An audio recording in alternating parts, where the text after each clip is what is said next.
Now, Darryl, you were, I think, at the age of 24. You were one of the youngest captains in Leafs history, maybe the youngest. Auston Matthews is a young guy. He's not doesn't have the captaincy yet.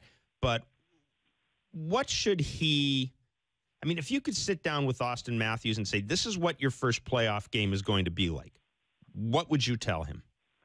Well, I think just from listening to Mike Babcock and reading today's paper, I mean, one of the things that he's been through it with his players a number of times in Detroit. One of the things that he says to them, and I guess I would say the same thing, is playoff hockey. It's a little different. There's less room out there. There's more intensity. There's more focus on the other team not giving you any space for scoring chances. But what I would say to Auston Matthews is just keep doing what you're doing.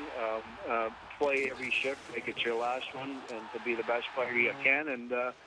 And you'll get through it, and in the end you'll look back and you'll have grown as a player, but you'll have learned a lot, and you should have some success in doing that.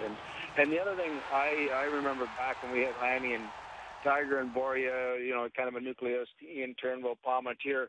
We were playing the Islanders, and they were expected to go on and win the cup, and we were the underdog, so to speak. But we really believed in ourselves as a team. We had a good coach in Roger Nielsen.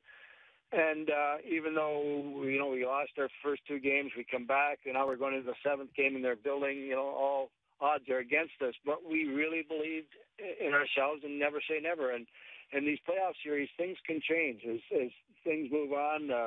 Your goalie's hot, or somebody gets hurt, or, a bounce here or there can be in your favor or against you. So you just remember to play each shift and each game at a time, and in the end, see where you end up. So.